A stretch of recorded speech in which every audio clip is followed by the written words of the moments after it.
Action! Be bold, positive, decisive. I suggest we move from blue alert to red alert, sir. Red? Let's go all the way up to brown alert. Remember when British sci-fi meant Doctor Who and nothing else? Then in 1988, BBC dropped a sitcom about the last human alive stuck on a mining ship with a hologram, an evolved cat, and a neurotic robot, and suddenly, space got hilarious. How? The nanos must have resurrected them along with the ship. Mr. Thornton, read them their rights. Red Dwarf wasn't Star Trek. It was a working-class comedy that happened in space with terrible special effects and brilliant writing. Today we're diving into 15 weird facts about the show that proved sci-fi could be funny and cheap. Hit like and subscribe for more deep dives into cult classics. Let's start with number 15. 15. The show was rejected by every BBC department before getting made. Red Dwarf was pitched to every single BBC department between 1983 and 1986, rejected by comedy, drama, and science fiction divisions repeatedly. Executives couldn't categorize it.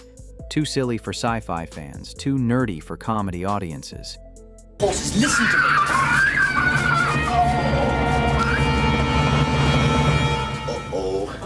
Creator Rob Grant and Doug Naylor spent 3 years rewriting and repitching before BBC North finally greenlit it with minimal budget. The network buried it in a late-night slot, expecting failure. Nobody anticipated it becoming a cult phenomenon that would run for 12 series across 3 decades. 14. Craig Charles, Lister, was cast from prison while awaiting trial. Craig Charles auditioned for Lister while on bail, awaiting trial for assault charges that were later dropped. He was a Liverpool performance poet with minimal acting experience, certainly not traditional sitcom material. Directors loved his authentic working-class energy and Scouse accent that made Lister feel genuinely rough around the edges. Charles got the role days before his trial, which ended in acquittal. His casting was controversial within the BBC, but producers fought for him. Without Charles's raw authenticity, Lister would have been generic rather than iconic Scouse slob in space. 13. The cat character was almost cut entirely after the pilot.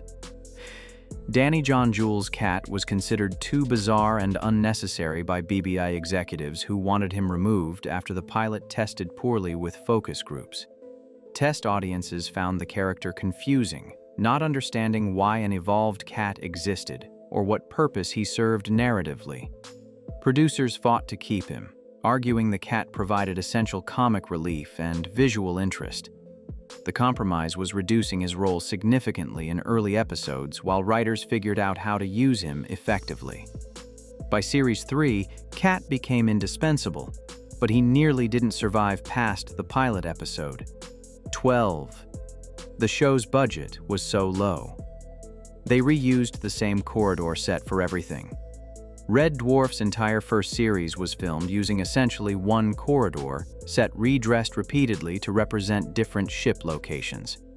The production couldn't afford multiple sets, so the same gray hallway appeared as sleeping quarters, cargo bays, medical facilities, and engineering spaces. Clever camera angles and minimal set dressing disguised the repetition, but eagle-eyed viewers noticed identical wall panels and doorways appearing everywhere. The budget was roughly £50,000 per episode, minuscule even for 1988 BBC standards. This financial constraint forced creative solutions that became part of the show's charm, proving limitations breed innovation. 11. Chris Barry, Rimmer, based his performance on his actual commanding officers. Chris Barry served in the British military before becoming an actor, and based Rimmer's neurotic, failed officer personality on real commanding officers he'd despised during service. Rimmer's combination of pompous authority and complete incompetence came from Barry's observations of officers who commanded through rank rather than respect. The character's obsession with regulations, exam failures, and desperate status-seeking reflected real military personality types Barry had encountered. His impressions of officer mannerisms were so accurate that veterans watching the show immediately recognized the type. Rimmer worked because he was rooted in authentic military psychology rather than caricature. 10. The original pilot had completely different special effects and budget.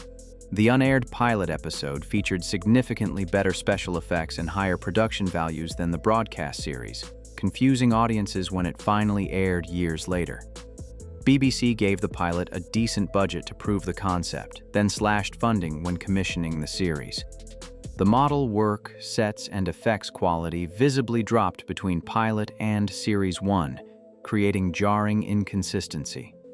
Fans who saw the pilot first couldn't understand why the show looked cheaper in later episodes. The budget cut forced creative workarounds that accidentally defined Red Dwarf's lo-fi aesthetic, making expensive pilots feel wrong for the show's tone. 9. Robert Llewellyn, Crichton. Spent 4 hours daily in makeup for 10 years, Sir Llewellyn's Crichton makeup required 4 hours of application every filming day. A grueling process he endured for over a decade. The foam latex appliances covered his entire head and restricted facial movement, making eating, drinking, and breathing difficult throughout 12-hour shooting days. Llewellyn developed claustrophobia from the mask, but pushed through because he loved the role. The makeup couldn't be reused. Each day required fresh appliances, meaning hundreds were created across the series. Removal took another hour and damaged his skin repeatedly. Llewellyn called it voluntary torture, but never complained publicly, becoming synonymous with mechanical servitude, literally and figuratively. 8. The show was canceled. 3 separate times and revived. Each time, Red Dwarf was officially canceled after Series 2, then revived for Series 3. Canceled again after Series 6, revived for Series 7. Canceled a third time after Series 8, then revived for Series 10 after a 10-year gap. Each cancellation seemed permanent, with cast members moving to other projects and sets being dismantled. Fan campaigns and consistent video sales kept convincing BBC to bring it back despite modest broadcast ratings. The show became unkillable, a cult property that refused to die regardless of network decisions. Its resilience across 3 decades and multiple cancellations is unprecedented in British sitcom history. 7. The laugh track was recorded from actual studio audiences watching on monitors. Red Dwarf couldn't film before traditional studio audiences because elaborate effects and model shots required post-production that didn't exist yet during filming. Instead, finished episodes were screened to live audiences whose genuine laughter was recorded and mixed into the final broadcast. This hybrid approach meant audiences laughed at completed comedy rather than actors performing against green screens. The system worked brilliantly, maintaining sitcom energy while allowing complex visual effects. Some episodes had reactions recorded months after filming wrapped. Critics who assumed it was canned laughter were wrong. Those were real people responding to the finished product. 6. Doug Naylor and Rob Grant. Split after Series 6 and never collaborated again. The writing partnership that created Red Dwarf ended bitterly after Series 6, with Grant and Naylor never working together again despite the show's success. Creative differences during production caused irreparable damage to their friendship and professional relationship. Grant left completely while Naylor continued writing Red Dwarf alone from Series 7 onwards, creating noticeable tonal shifts. Fans debated whether later series suffered from losing Grant's contributions. Neither party has publicly detailed what caused the split beyond creative differences. Their separation meant one of British comedy's most successful partnerships ended at the show's creative peak, leaving speculation about what they might have created together. 5. The show predicted smartphones, AI assistants, and VR decades before they existed. Red Dwarf casually featured technology that seemed ridiculous in 1988, but became reality decades later. Holly, the ship's AI, operated like Siri or Alexa before such concepts existed outside theoretical computer science. Episodes featured virtual reality indistinguishable from reality, predicting VR technology by 25 years. Better Than Life. The addictive VR game anticipated modern gaming and social media addiction with uncomfortable accuracy. The show's writers accidentally predicted technological developments through comedy rather than serious futurism. Technology that seemed absurdly far-fetched satirical exaggeration in the 1980s became mundane reality by the 2010s, making rewatching episodes eerily prophetic. 4. The Series 8 prison setting was created because they couldn't afford space anymore. Series 8's controversial decision to set the entire season in a prison ship rather than exploring space came from budget constraints, not creative choice. Production costs had increased while BBC funding decreased, making space-based episodes financially impossible. Confining action to prison sets was exponentially cheaper than model shots, alien planets, and elaborate effects. Writers tried making the limitation work narratively, but fans hated the claustrophobic setting that abandoned the show's premise. The series remains the most divisive because financial restrictions forced creative compromises that didn't serve the story. Sometimes money problems create innovation. Sometimes they just create bad television trapped in corridors. 3. Craig Charles was arrested for drug possession mid-series and written out. Craig Charles was arrested for drug possession during Series 10 filming, forcing emergency rewrites that minimized Lister's presence across several episodes. Producers couldn't halt production, so they filmed around his absence while Charles dealt with legal issues and rehabilitation. Some episodes feature Lister barely appearing, while other characters carry the story awkwardly. The charges were eventually dropped, but the disruption damaged that series' narrative flow noticeably. Charles has been open about his struggles with addiction and how the arrest was a turning point.